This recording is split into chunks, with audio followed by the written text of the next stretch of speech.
over 50,000 different types of products available at the grocery store, and it's not just packaged items.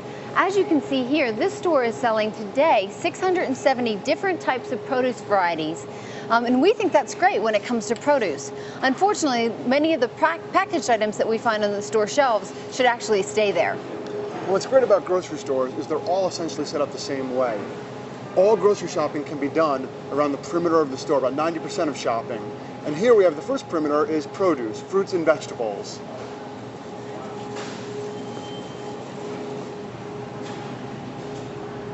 As we mentioned, there are over 670 varieties of produce available at this store alone.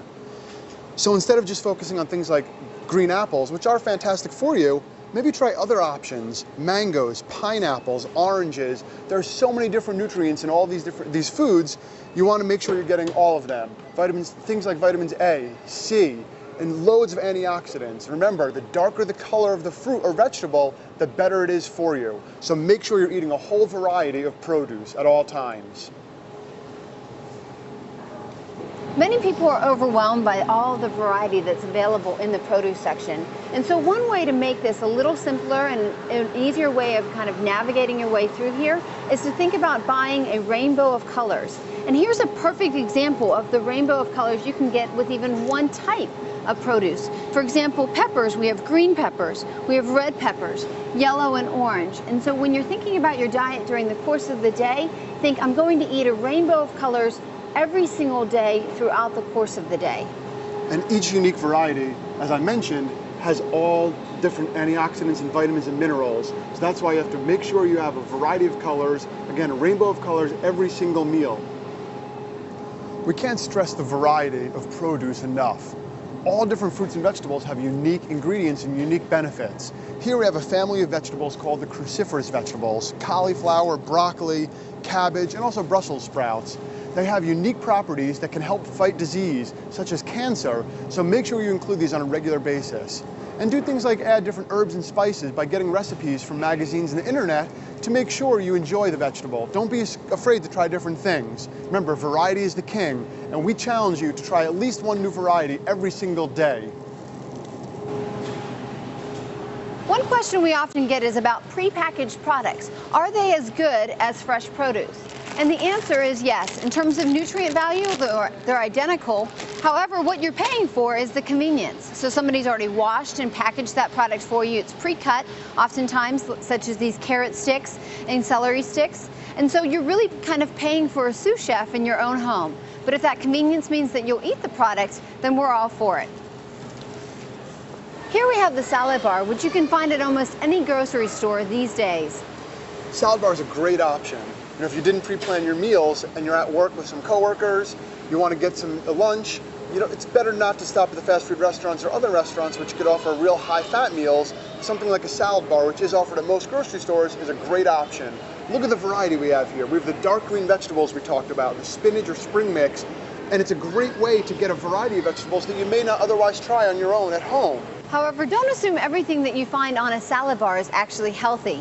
One of the things that you want to stay clear of are the types of salads, such as the pasta salad, the tuna salad, the chicken salad, etc. Many of those have hidden fat. They have added mayonnaise, sometimes even added sugar, and many times added salt. So you want to stay clear of those completely. Stick with the vegetables, the lean sources of protein, and then remember always that what you add to your salad, such as the high-fat salad dressings, the bacon bits, the croutons, they can make or break it. So if you want to make your salad, stick with the lean sources of protein and the fruits and vegetables.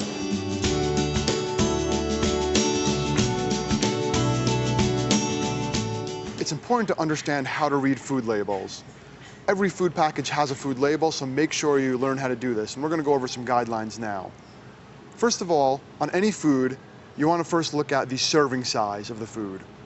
As you can see here for this product, it's 1 1/4 cups. So the information listed below is for each serving for 1 1/4 cups. First, you want to look at the calories after the serving size. So you see the calorie level. This one product says 200 calories, and that is for 1 1/4 cups, as I mentioned earlier. Underneath that, we have the total fat listed. Total fat's an important number to take into consideration. Within that total fat, there are different types of fat: saturated, trans fat, polyunsaturated, and monounsaturated fats. Trans fats is one you want to really key in on. In 2006, it was made mandatory that all foods had to list trans fats on their label. Ideally, like this product, it should say 0. Underneath that, there are a number of different categories as well. I want you to focus in on the total carbohydrates. The total carbohydrate number is important, but even more important is what makes up those carbohydrates: dietary fiber and sugar. This is a great product here with 8 grams of fiber and less than 1 gram of sugar. Ideally, as a general rule of thumb, you should look for products that have at least 3 grams of fiber per serving, like this one, and ideally less than 10 grams of sugar maximum. Now, there are a few exceptions to that rule, such as dairy products, because they do have a little bit more sugar, but other than that, less than 10 grams of sugar should be a rule of thumb. Finally, moving down to the very bottom, we have the ingredients in the product. When looking at the ingredient list, it's very important to remember a few rules.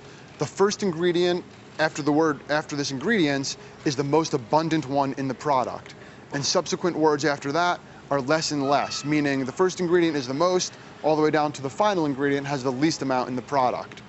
As a general rule of thumb, make sure that if it's a carbohydrate-based product, whole grain wheat or whole grains is the first ingredient, and things like sugar are lower down on the list.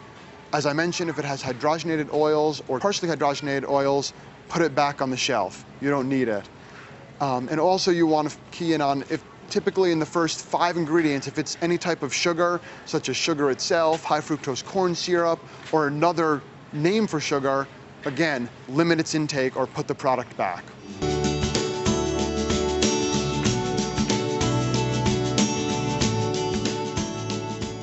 As we're sticking to the perimeter of the store, as we mentioned earlier, we moved on to the bread section. Carbohydrates often get demonized in the literature.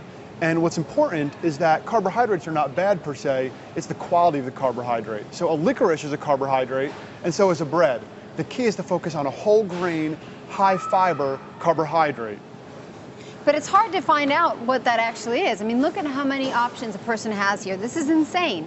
And so you literally could spend hours in this section alone trying to figure out what is the best type of whole grain bread to purchase.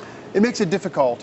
And for example, when you're reading a label, with bread in particular, here when I look at this, I see 100% whole grain on the label, and it tells me that there are 4 grams of fiber per slice. That's a great rule of thumb.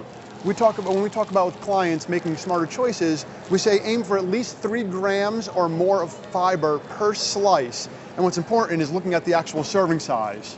You know, that's a great tip, because when I look at this right here in this label, we see that it has 3 grams of dietary fiber, which sounds like it meets your rule, but when I look at this, it says per 2 slices. Also of interest on this label is the fact that it includes caramel color. So why would they add caramel color to a bread?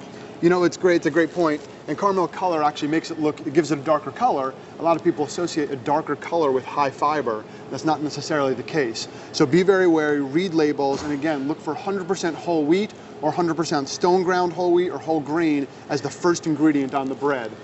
So we can't assume dark color means darker nutrient value in breads. Not necessarily. We can be fooled here. Exactly. So again, 3 grams of fiber per slice of bread when you're making a smart, hearty, high fiber selection.